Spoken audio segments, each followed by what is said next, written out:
అబ్బో ఇక్కడ కేజీ చీరలు కొంటే అర కేజీ చీరలు ఫ్రీ అంట. మంగళ్య షాపింగ్ మాల్, కేజీల్లో సేల్, టన్నుల్లో ఆనందం. రణరంగంగా మారింది పార్లమెంట్ మార్చ్. విద్యార్థులపై ఢిల్లీ పోలీసులు అమానుషంగా వ్యవహరించారని చెబుతున్నారు. జంతర్ మంతర్ వద్ద విద్యార్థులు కాక్రోచ్ ప్రతినిధులపై లాఠీచార్జ్ జరిగింది. పోలీసుల తీరుపై ప్రియాంక గాంధీ ఆగ్రహం వ్యక్తం చేశారు. విద్యార్థులు మన పిల్లలు, వారే దేశ భవిష్యత్ అని కూడా ప్రియాంక గాంధీ చెప్పారు. పార్లమెంటు విద్యార్థులదే, ఎవరి వ్యక్తిగత ఆస్తి కాదు అని కూడా ప్రియాంక చెప్పారు. और बच्चों इट्स रिडिकुलस, हमारे ही बच्चे हैं, देश का भविष्य है, ये संसद उन्हीं का है, किसी की जागीर नहीं है। अरे यार कुछ मतलब जेन्युइन समस्या है। हम सब, राहुल जी कितने समय से इस समस्या को रेज कर रहे हैं, इसके बारे में बात कर रहे हैं, हम सब कह रहे हैं डिस्कस करो। एजुकेशन प्रॉब्लम्स हैं, बड़े बड़े इश्यूज हैं, आप डिस्कस करने के लिए राजी नहीं है। और बच्चों पे आप टीयर गैस कर रहे हो और उनकी पिटाई कर रहे हो, किस लिए? बच्चे हमारे, इट्स रिडिकुलस। ఎస్, అక్కడ పార్లమెంట్ ఆవరణలో విద్యార్థులు నిర్వహించినటువంటి మార్చ్ అనేది ఒకంత ఉద్రిక్తంగా మారింది. పోలీసులు లాఠీచార్జ్ చేయడానికి సంబంధించి ప్రియాంక గాంధీ తీవ్రంగా ప్రశ్నిస్తున్నారు. దేశ భవిష్యత్తు విద్యార్థుల చేతుల్లో ఉంది, ప్రతిదీ విద్యార్థులది అనేటువంటి రీతిలో ప్రియాంక గాంధీ మాట్లాడారు. దీనికి సంబంధించి మరిన్ని అప్డేట్స్ మా కరెస్పాండెంట్ వెంకట్ అందిస్తారు. వెంకట్, ప్రియాంక గాంధీ స్పందించినటువంటి తీరు, అక్కడ జరిగినటువంటి పరిణామాలకు సంబంధించి ప్రియాంక గాంధీ మాట్లాడినటువంటి విధానం ఏంటి, అప్డేట్స్ ఏ విధంగా చూడాలంటారు? వాటి ఇక్కడ కాక్రోచ్ జనతా పార్టీ నిరసనకు సంబంధించి అంటే మనం గత 2-3 రోజుల నుంచి కూడా దీనికి సంబంధించి ఢిల్లీలో కాస్త హై అలర్ట్ అయితే కనపడుతున్నటువంటి పరిస్థితి ఉంది.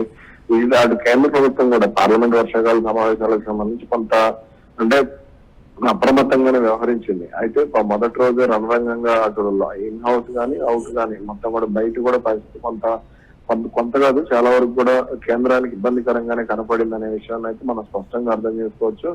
ముఖ్యంగా కాక్రోచ్ జనతా పార్టీ చేపట్టినటువంటి నిరసనతో ఢిల్లీ వ్యాప్తంగా కూడా, సెంట్రల్ ఢిల్లీ ఒకటే అని చెప్తున్నారు కానీ ఢిల్లీ వ్యాప్తంగా కూడా దీని ప్రభావం ఉందనేటువంటి మాట అయితే స్పష్టంగా వినపడుతోంది. అందుకనే అటు కేంద్ర ప్రభుత్వం కూడా కొంత దిగొచ్చి కేంద్ర జేపీ నడ్డాతో చర్చలు కాక్రోచ్ జనతా పార్టీ ప్రతినిధులు జరిపే విధంగా ముందుకు నడిపించారు అనేది అయితే మనం అర్థం చేసుకోవచ్చు.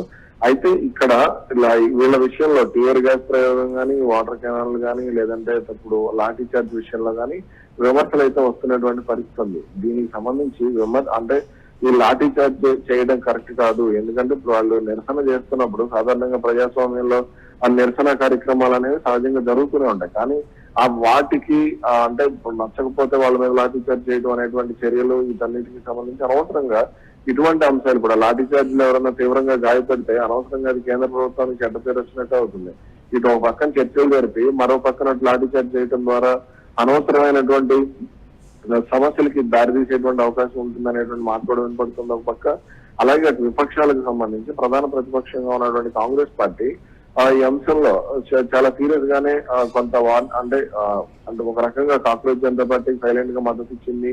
అలాగే అటు వాళ్ళ మీద లాఠీ చార్జ్ చేస్తున్నటువంటి అంశాన్ని కాంగ్రెస్ పార్టీ అగ్రనేత ప్రియాంక గాంధీ కూడా తీవ్రంగా తప్పుపట్టినటువంటి పరిస్థితి ఉంది. అంటే విద్యార్థులు పార్లమెంట్ మార్చుకు వచ్చినప్పుడు వాళ్ళకు ఉన్నటువంటి సమస్యలను పరిష్కరించేటువంటి ప్రయత్నం చేయాలి, అంతే తప్ప వాళ్ళ మీద అనవసరమైనటువంటి ప్రచారాలు. ఇందాక నేను కూడా చాలా వరకు చూశాను, ఏకంగా వాళ్ళను యాంటీ నేషనల్స్ అని కొంతమంది ఏదైతే కాషాయ జెండా, కాంగ్రెస్ పార్టీ మద్దతు కాదు, కాంగ్రెస్ పార్టీయే వెనక ఉంది కాబట్టి ప్రియాంక గాంధీ నేరుగా ఈ విధంగా స్పందిస్తున్నారు అనేటువంటి మరొక రాజకీయ కోణంలో కూడుకున్నటువంటి కామెంట్ కూడా సోషల్ మీడియాలో వస్తున్నటువంటి పరిస్థితి ఉంది. వెనకాల మొత్తం బ్యాక్ ఎండ్ లో ఉండి మొత్తం ఈ స్థాయిలో నడిపించి, ఈ స్థాయిలో సరే అది ఉద్రిక్తంగా మారిందా లేకపోతే ఉవ్వెత్తున ఎగిసిందా ఈ విషయాలన్నీ పక్కన పెడితే ఈ స్థాయిలో అక్కడి వరకు వెళ్ళి కేంద్ర మంత్రి వద్దకు ఒక ప్రతినిధుల బృందం చర్చలకు వెళ్ళింది అంటే దాని వెనకాల కాంగ్రెస్ పార్టీ బలంగా పనిచేసింది అనేటువంటి మాట ఏంటి, దానికి సంబంధించి? ఎస్, కాంగ్రెస్ పార్టీ బలంగా పనిచేయవచ్చు. ఎందుకు అని అంటే ఇక్కడ యూత్ కాంగ్రెస్ కానీ వీళ్ళందరూ కూడా సపోర్ట్ చేయొచ్చు. ఎందుకు అని అంటే చాలా సున్నితమైనటువంటి అంశం కాబట్టి ఇక్కడ అంటే ఇప్పుడు కాక్రోచ్ జనతా పార్టీ వాళ్ళు వెళ్ళినప్పుడు ఇక్కడ కాంగ్రెస్ వెళ్ళకపోతే అంటే కాంగ్రెస్ ప్రజా సమస్యలను పట్టించుకోవడం లేదు అనేటువంటి సిగ్నల్స్ వెళ్ళేటువంటి అవకాశం ఉంటుంది. అది ప్రధానంగా అంటే కాంగ్రెస్ చేయలేని పని సిజేపీ చేసింది అనేటువంటి సిగ్నల్స్ కూడా కొంత వెళ్ళేటువంటి అవకాశం ఉండొచ్చు. కాబట్టి ఇక్కడ కాంగ్రెస్ పార్టీ ఇప్పుడు ప్రత్యక్షంగా కానీ పరోక్షంగా కానీ ఖచ్చితంగా ఇన్వాల్వ్మెంట్ అనేది ఉండే ఉంటుంది. కాబట్టి అటు కేంద్ర ప్రభుత్వం కూడా ఇది పూర్తి స్థాయిలో కాంగ్రెస్ పార్టీకి అనుకూలంగా మారకుండా ఉండేందుకే అటు కాక్రోచ్ జనతా పార్టీ ప్రతినిధులను పిలవటం, వాళ్ళతో సౌరభ్ దాస్ కానీ ఇలా అశుతోష్ కానీ ఇలా కొంతమందితో మాట్లాడేటువంటి ప్రయత్నం చేసింది. జేపీ నడ్డా లేఖను కూడా తీసుకున్నటువంటి పరిస్థితి ఉంది. కాబట్టి ఇక్కడ కాంగ్రెస్ పార్టీని విమర్శించే ముందు అక్కడ ధర్మేంద్ర ప్రధాన్ ఇప్పుడు ఫర్ ఎగ్జాంపుల్ చాలా వరకు అంటే దేశంలో గతంలో ఇటువంటి పరిణామాలు జరిగినప్పుడు చాలా మంది రాజీనామాలు చేసినటువంటి సందర్భాలు కూడా ఉన్నాయి.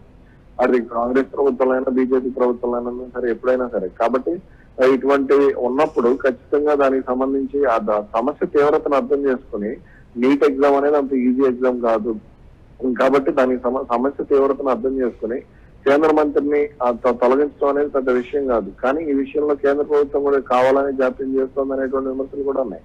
అందుకని ఈ అంశాన్ని కాంగ్రెస్ పార్టీ ఈ స్థాయిలో తీసుకుంది. అంటే యువతను ఆకట్టుకోవాలి అని అంటే కాంగ్రెస్ పార్టీకి ముందున్నటువంటి లక్ష్యం ఇటువంటి అంశాలను కనుక వాళ్ళు టేకప్ చేసి వాటిని కనుక ప్రజెంట్ చేయగలిగితే అది చాలా అడ్వాంటేజ్ అవుతుంది. అందుకని కాంగ్రెస్ పార్టీ ఉండొచ్చు. Right, thanks for updates Venkat. విద్యా విధానంలోని లోపాలు, ప్రశ్న పత్రాల లీకేజీలకు నిరసనగా పార్లమెంట్ ముట్టడికి యత్నించినటువంటి విద్యార్థుల మీద పోలీసులు టియర్ గ్యాస్, లాఠీచార్జ్ ప్రయోగించడాన్ని కాంగ్రెస్ పార్టీ ప్రధాన కార్యదర్శి ప్రియాంక గాంధీ తీవ్రంగా ఖండించారు. పార్లమెంటు వర్షాకాల సమావేశాల తొలి రోజే చోటు చేసుకున్నటువంటి ఈ ఘటనపై పార్లమెంటు ప్రాంగణంలో మీడియా ప్రతినిధులతో మాట్లాడిన ఆమె కేంద్ర ప్రభుత్వంపై విమర్శలైతే గుప్పించారు.